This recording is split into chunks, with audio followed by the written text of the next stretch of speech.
the woman standing, almost too calm. She wore a bright cloth that shone like gold, and her head wrap was tied neatly on her head. She did not cry like the others. Instead, she watched me. I felt like she was staring straight into my soul. My sister held my arm tighter. "Chica, maybe we should sit down." I shook my head. "No. I need to know who she is." Before I could say more, one of the older women whispered close to me, "That woman? That is the real wife, they say." I swallowed hard. My legs felt weak. I wanted to run away, but I could not move. I looked at Emika's coffin again. It was a simple wooden box, but to me, it was full of memories. Memories that now felt like lies. I remembered the day he proposed to me. He knelt down on one knee and said, "Chica, will you be my wife? I promise to love you forever." I said yes, with tears in my eyes. But now, forever felt like a joke. The woman stepped forward slowly. She walked to the front, and the crowd parted for her. She touched the coffin gently and whispered, "My husband."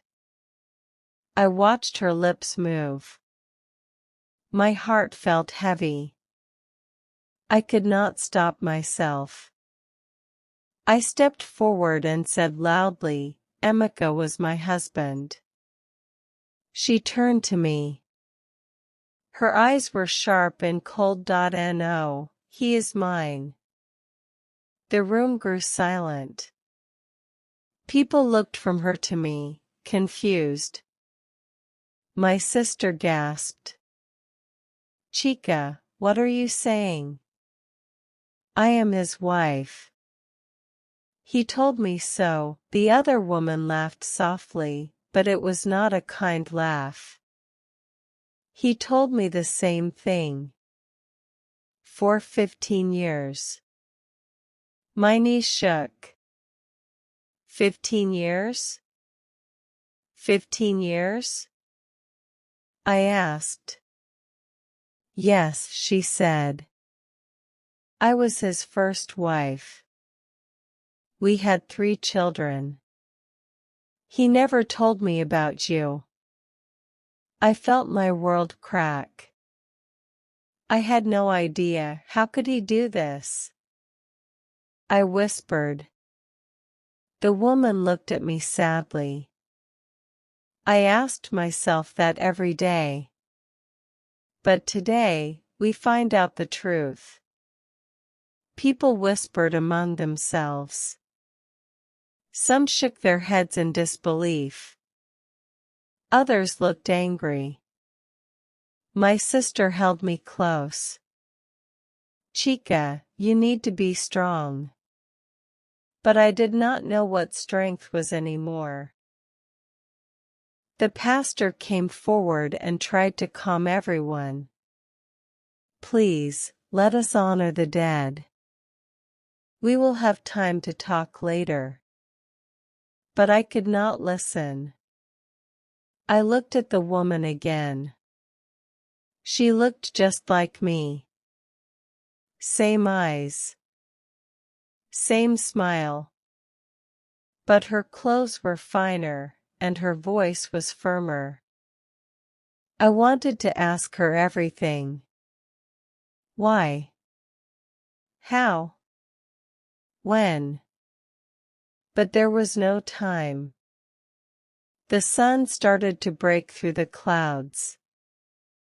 It was a cold morning, but the heat of the truth burned inside me. And that was just the beginning.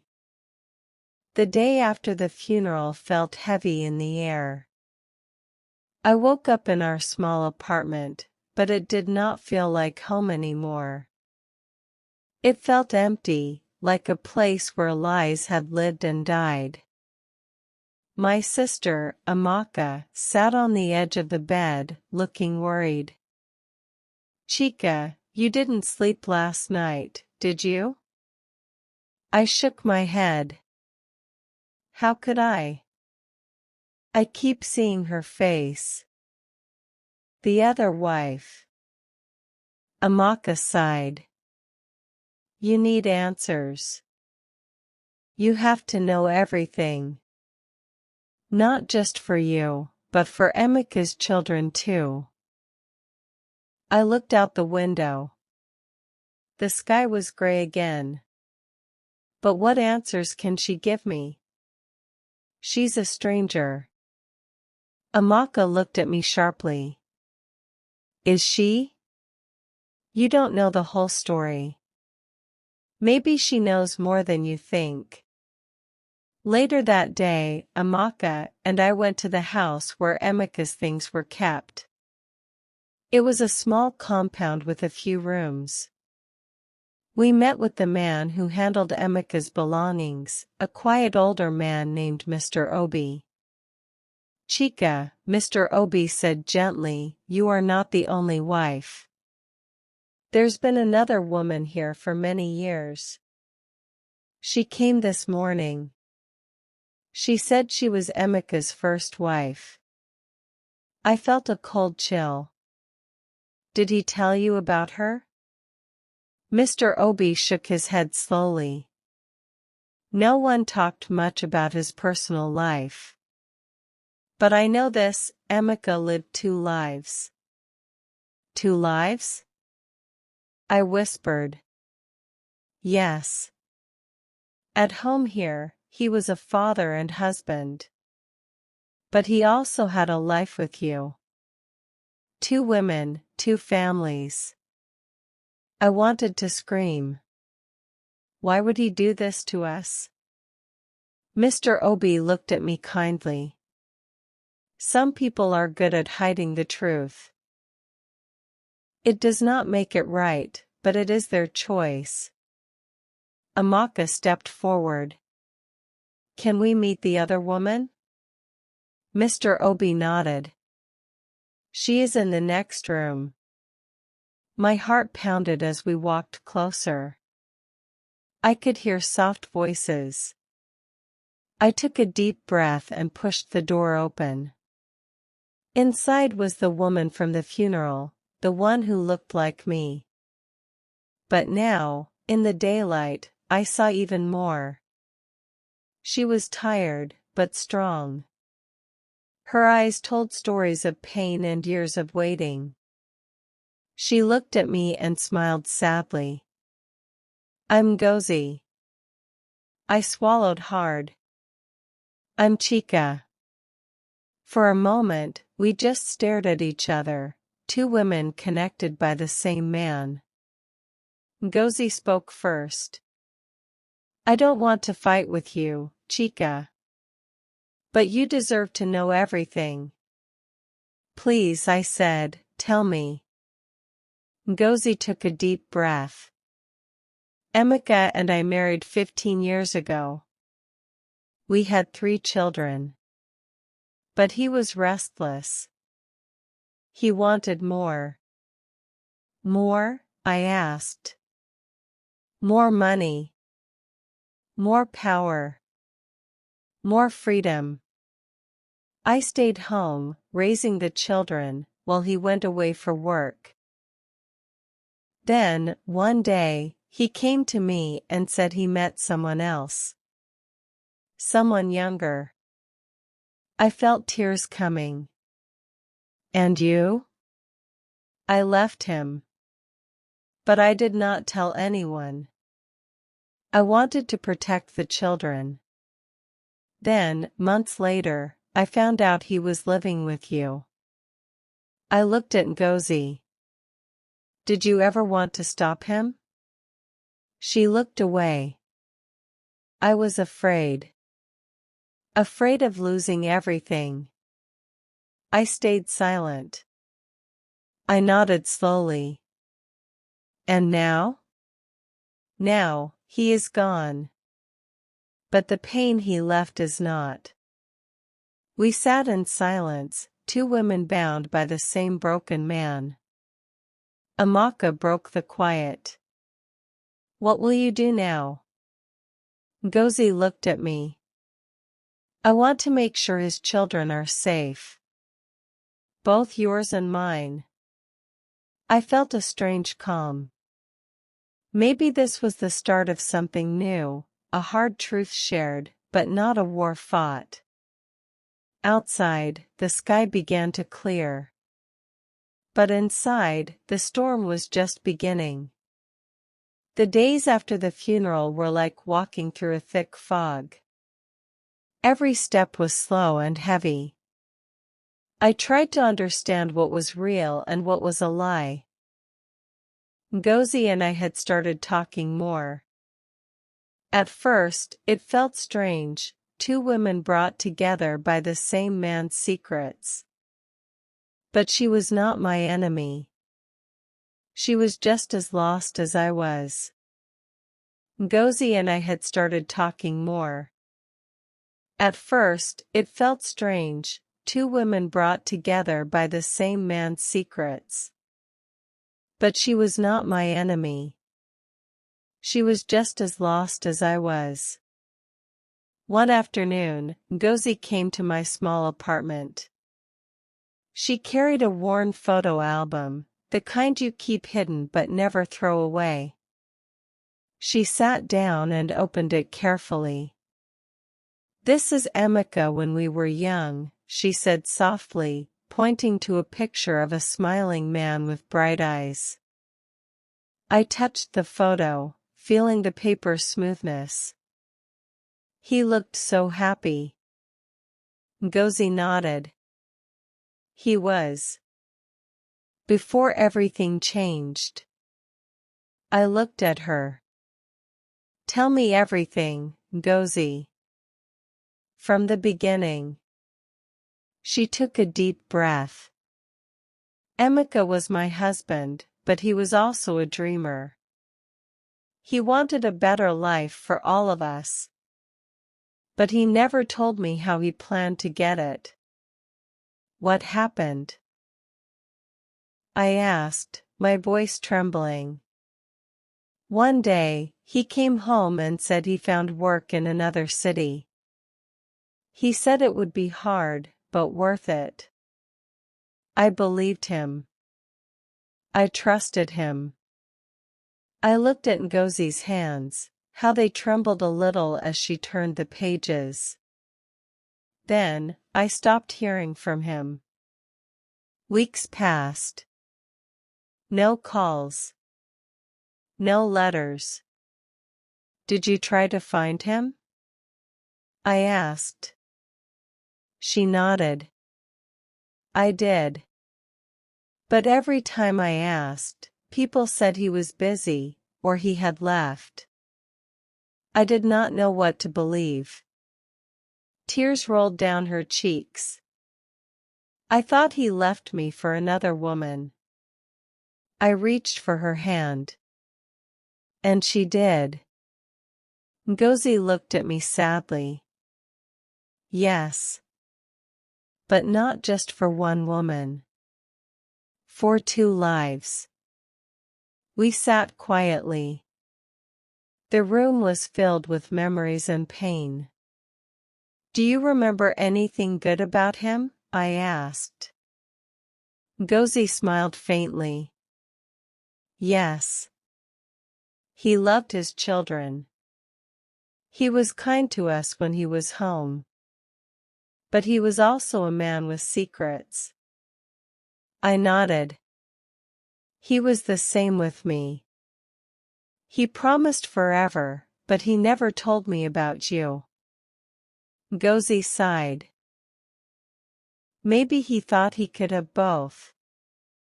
I shook my head. There is no both. Only lies. Our conversation was interrupted by a loud knock on the door. It was Amaka. You two talking about business or war? She joked, trying to lighten the mood. Ngozi smiled at her. Maybe a little of both. Amaka sat down. We need to think about what comes next. Emeka left us all with questions and problems. I looked at them both. What if we worked together? For the children? Ngozi's eyes brightened. Yes.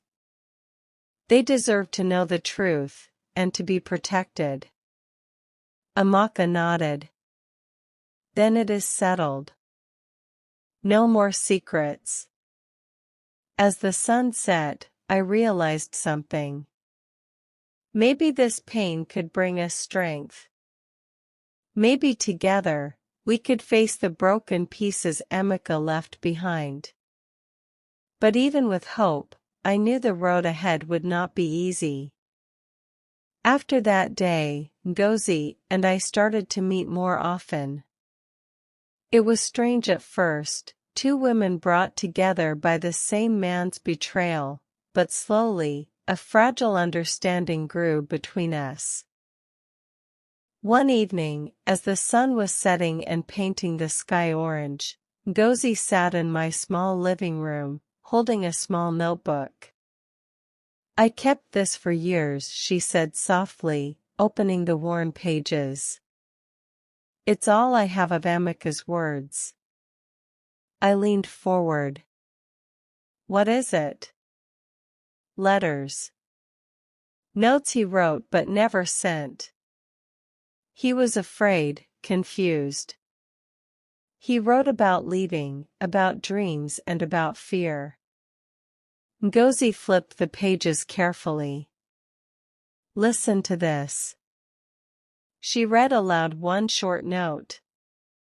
I want to give them everything.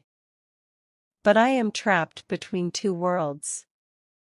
I don't know how to be the man they want me to be. I sat in silence. Emeka's words felt like a cry for help. Why didn't he tell either of you the truth? I asked quietly.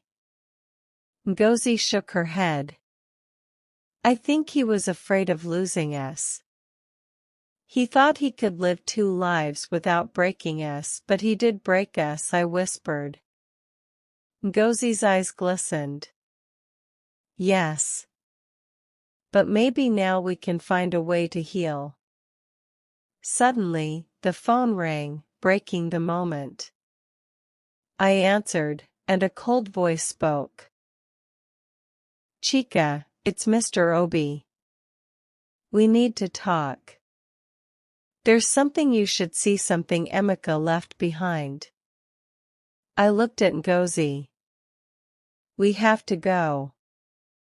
At Mr. Obi's place, he handed us a small box. Emeka kept this hidden. He never wanted anyone to find it.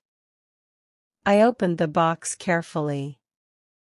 Inside were papers, receipts, and a small key. Ngozi frowned. What does this mean? Mr. Obi said, there's a locked drawer in his old office.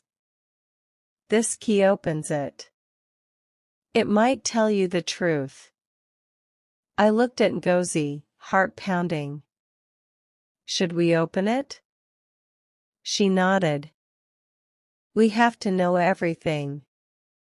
We went to Emeka's office the next day. The room smelled like dust and old books. I slid the key into the lock. It clicked open. Inside were letters, documents, and photographs. Ngozi picked up a photo and gasped. It was a picture of Emeka with a woman I did not know. They looked happy. Who is she? I asked. Ngozi shook her head slowly. I don't know. We read the letters. Emeka had been writing to someone else, a secret he never shared. The truth was deeper than we thought. Emika's life was full of secrets buried so deep that even we didn't know about them. As we left the office, the sky darkened again. The storm was coming, not just in the weather, but in our lives. The day after we found the secret box, Ngozi and I met early in the morning to talk. The sky was gray, and the air felt heavy, like the world was waiting for something bad to happen. I looked at the letters again. Emika had written many to a woman named Ifeoma. I had never heard that name before. Ngozi frowned. Do you think he had a third woman? I shook my head slowly. I don't know. But it seems like there is more to this story.